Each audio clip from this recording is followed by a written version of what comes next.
Ya, pemirsa, lansia atau warga usia senior memang membutuhkan perhatian yang lebih istimewa, mulai dari makanan, minuman, dan juga kegiatan olahraganya agar selalu bugar. Kebutuhan gizi yang berbeda pada warga usia senior sebaiknya diimbangi dengan pola hidup yang teratur dan sehat. Faktor disiplin dan sadar diri harus diterapkan untuk memiliki usia yang panjang.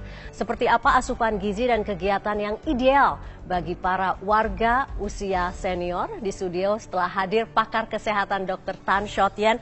Dr. Tan, tadi pada saat saya sebut lansia, Anda keberatan. Anda tidak suka dengan istilah lansia. Lebih baik bilang warga usia senior. Kenapa, Dr. Tan? Oke, senior itu berarti tidak tergantung pada usia. Ya, sebab ada orang mengatakan dengan mendapatkan KTP seumur hidup itu sudah dianggap sebagai senior. Kalau gitu bentar lagi saya dong. Saya tuh menjelang 53, kok rasanya uzur gitu ya. Jadi senior itu adalah seperti kayak kelapa yang mateng. Ya, makin matang, makin tua, makin bersantan. Jadi kita harus mempunyai semacam penghormatan bahwa suatu hari kita akan juga menjadi mereka. Jadi ya istilah tinggal istilah. Tapi yang lebih penting yang ingin saya bahas pada hari ini adalah tentang, sebelum bicara tentang lansia yang sekarang saya benci nama lansia itu, lalu saya mengatakan istilah senior. Itu apa sih perubahan dalam hidup mereka itu? Ya, mereka punya 3 perubahan gaya hidup yang besar. Ya, itu apa saja, Dok? Nomor 1 itu mereka ganti profesi menjadi MC.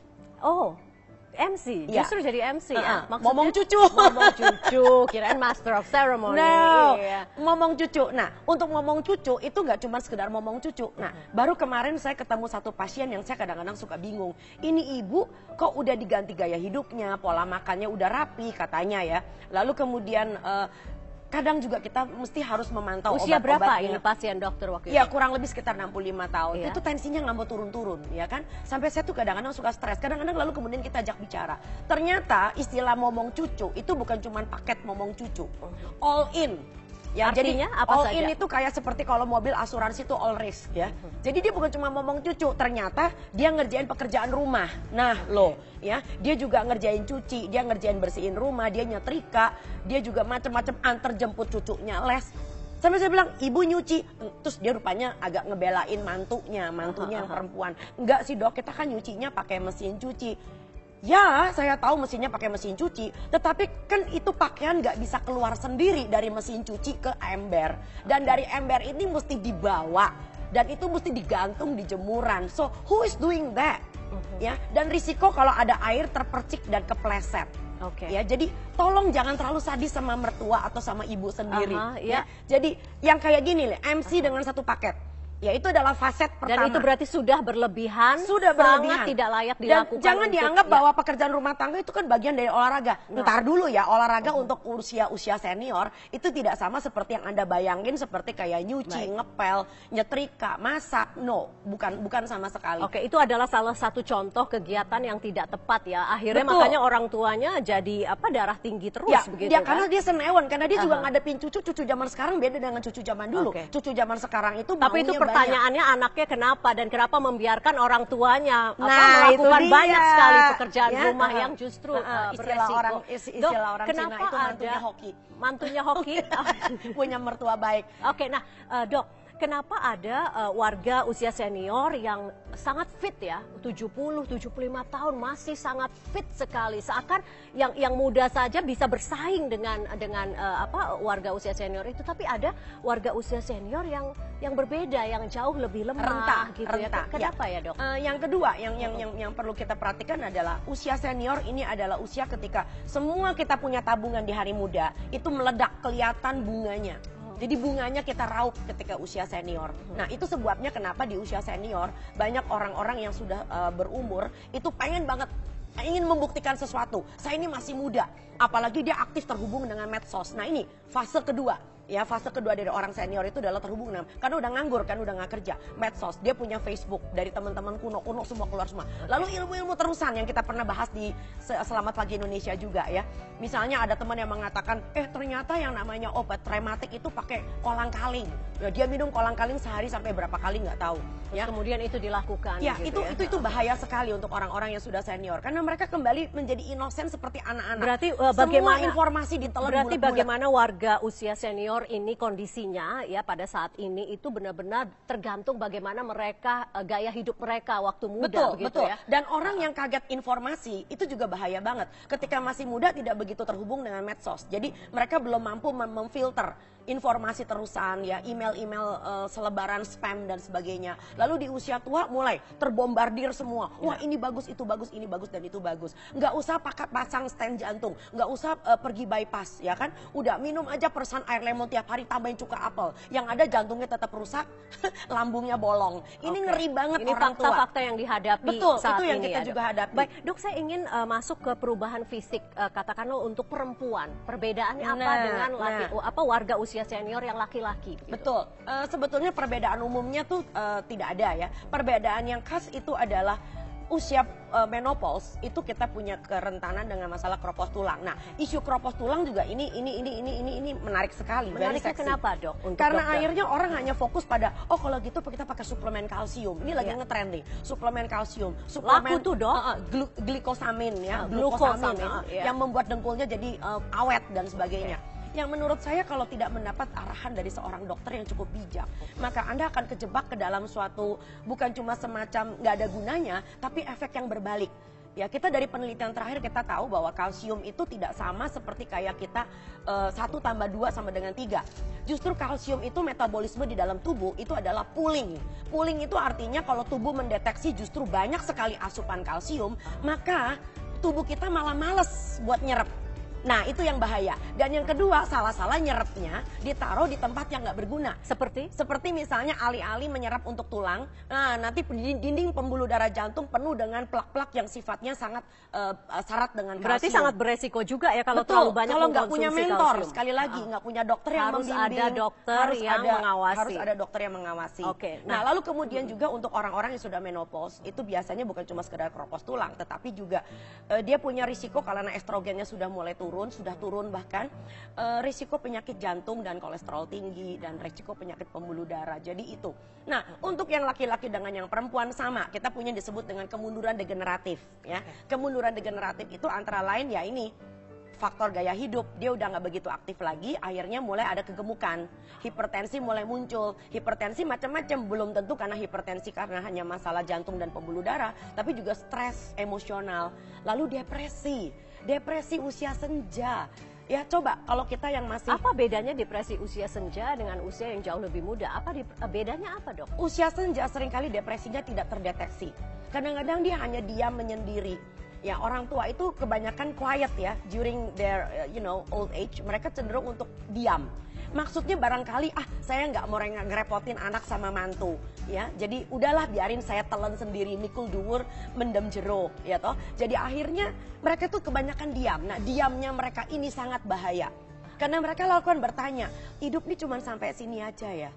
Nah, orang-orang yang depresi biasanya adalah orang-orang usia senior yang sudah tidak bisa lagi melihat bahwa suksesnya anak-anak itu juga suksesnya dia.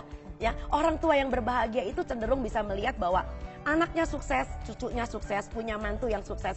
Oh my God, that's my result. Itu adalah hasil Harusnya saya. paradigmanya seperti itu. Ya, tetapi lalu kemudian kalau dia bandingkan dengan dirinya, tapi apalah artinya saya? Saya udah nggak dibutuhkan lagi. Teman-teman saya udah pada nggak ada. Apalagi depresi ketika pasangan hidupnya tidak ada. Ya, ketika pasangan hidupnya sudah nggak ada. So, ini adalah suatu kasus yang menurut saya harus untuk anak-anaknya dan mantunya itu mestinya bisa memikir sampai ke situ.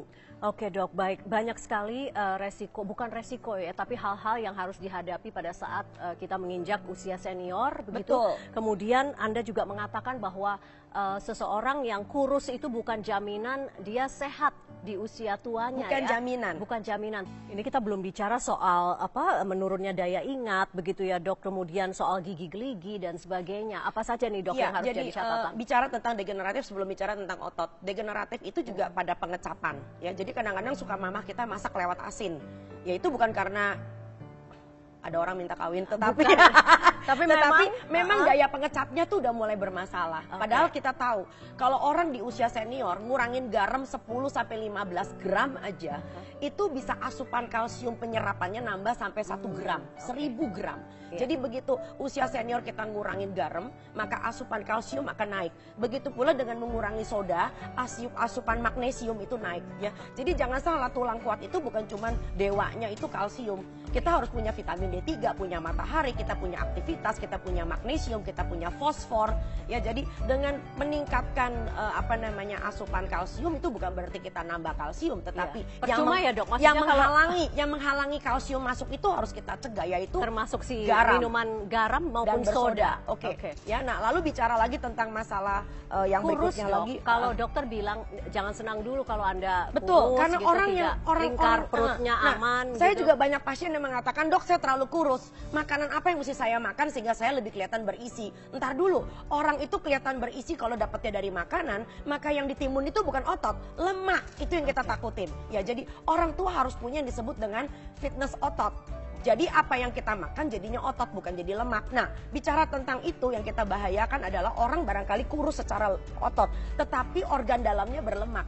Ya, livernya, lalu ada fatty liver, lalu pembuluh darah jantungnya berlemak. Nah, bicara tentang olahraga, ini lebih seksi lagi. Olahraga yang seperti apa? Ya, saya banyak mendengar orang tua ketika mudanya jarang olahraga. Lalu ketika dia udah mulai usia senior, dia udah mulai pensiun, saya mulai sekarang mau fitness, saya mau yoga, saya mau pilates, pilites-pilitesan. Apa yang salah dengan itu, dok? Kita punya instruktur yang ambisius. Ini yang saya nggak suka. Nah, saya pernah punya pasien, ada yang ditantangin, tante baru 65. Itu kita punya tetangga sebelah itu 70 loh. 70 si tante yang itu hebat banget. Biarin aja deh, dia kan dulunya mantan balerina. Kita kan enggak. Nah, kalau gitu bagaimana olahraga dengan porsi yang tepat itu seperti apa? Karena apa harus melihat kasus per kasus? Orang Jawa itu mengatakan ukur-ukur. Ukur-ukur itu misalnya, kalau Anda itu dari muda nggak pernah olahraga atau jarang ya. Jadi kita lakukan olahraga yang sifatnya kardiovaskuler dulu ya. Jalan cepat, pakai sepeda statis. Atau kalau kita udah punya RP, rumah publik terbuka ya untuk publik ya. Kita punya ada alat olahraga gratis tuh yang suka ada di taman-taman kota ya kan. Pakai itu, jalan pagi. Dan olahraga tuh nggak harus berkelompok kok. Nggak harus punya kelompok olahraga. Salah-salah nanti habis olahraga kita minum-minum ngopi-ngopi lagi lebih kacau lagi. Jadi ukur-ukur ya, dok ya? Tanya sama dokternya, olahraga seperti apa yang cocok sama saya. Dok, kita harus bicara nutrisi ya. Nutrisi, dok. Oke, gitu. nah nutrisi tetap istilah saya itu adalah sehat tapi seimbang. Banyak sekali yang mengatakan saya harus minum susu. Begitu sudah masuk warga nanti usia saya dimarahin senior. sama yang punya pabrik susu. Problemnya bukan tentang susu, problemnya dari susu yang dijagoin sekali lagi adalah kalsium. Padahal yang kita butuhkan bukan cuma kalsium dewanya untuk tulang yang kuat ya. Kita harus punya sekali lagi ada fosfor, ada magnesium, ada vitamin D3. So, makanlah yang seimbang. Seimbang itu karbohidratnya benar, proteinnya cukup, lalu kemudian asupan lemaknya dari lemak yang baik. Ya, pertama yang saya ingin selalu bilang sama orang tua, tolong dong yang diwariskan jangan cuma sekedar berlian dan rumah dan tanah. Kalau ada makanan-makanan yang ketika kita sudah masuk usia senior udah nggak cocok lagi, wariskan ke cucu atau ke anak. Ya, misal makanan-makanan yang kaya dengan karbo ya kan. Iya. Nah, justru ketika usia senior, coba bergeser ke makanan khusus untuk senior, kaya antioksidan, kaya dengan serat, lambat dicerna menjadi gula, apalagi kalau bukan sayur dan buah. Problem orang kita makan sayur itu cuma nganggo kembang tok. Ya, itu sing penting ono, sing penting sing penting ono, syarat gitu loh ya. Padahal kalau misalnya Anda makan sampai yang utama. Sampai 5 porsi sehari loh. Kan menurut pedoman umum gizi seimbang kan harus 3 sampai 5 porsi, ya kan? Coba bayangin kalau satu hari kita bisa makan 3 sampai 5 porsi beneran akurat. Ini bukan timun 3 potong gitu di samping nasi goreng itu gitu namanya ya. syarat. Itu syarat. Ya Oke, kan? jadi sayur ya. Sayur 3 sampai 5 porsi satu hari. Dan hindari makanan yang sama terus. Kebanyakan orang, nah ini tanda-tanda degeneratif yang barangkali kita suka lupa. Kalau mamah kita bicara tentang masak kacang panjang, yang dia pikir cuma tumis kacang panjang, lagi-lagi tumis kacang panjang, barangkali Anda harus suspek, ini mama mungkin sedikit udah mulai mundur. Karena kreativitas orang tua itu akan mundur begitu dia sudah tidak lagi berfungsi dengan baik. Jadi itu sebabnya pensiun bukan berarti Anda berhenti kerja. Berhenti kerja mencari uang setuju, tetapi tidak boleh berhenti berkreativitas. Supaya makanan Anda bisa mencerminkan kacang panjang itu bisa buat sayur asam, bisa buat urap, bisa dimasukin ke dalam kari. Apa nih? Ini pesan terakhir dokter nih untuk hidup berkualitas untuk warga usia senior seperti apa, Dok? Nomor 1, hidup itu untuk menjadi usia senior yang baik, jadilah berbahagia. Itu satu penting sekali ya, Dan Dok, untuk ya? bisa bahagia Anda mampu bisa bersyukur. Dan yang namanya bersyukur dalam hidup, kadang-kadang belum tentu kita mendapatkan apa yang kita inginkan. Tahu nggak kenapa? Kenapa, Dok? Karena semua yang kita butuhkan sudah terberi. Itu ya, pandangan seperti itu ya. Baik, kalau Jadi gitu. dalam acara hari ini saya sungguh-sungguh ingin berterima kasih khususnya kepada almarhum ayah saya, kepada ibu saya, dan kepada semua orang yang usianya lebih senior pada saya. Izinkanlah saya memberikan rasa hormat kepada Anda semua. Karena Anda adalah tokoh panutan bagi kita semua yang ada di sini. Karena cepat atau lambat, kita pasti akan menjadi seperti mereka. Cepat atau lambat. Dr. Tan Shot Tien, terima kasih sudah berbagi di Selamat Pagi Indonesia. Selamat pagi Indonesia.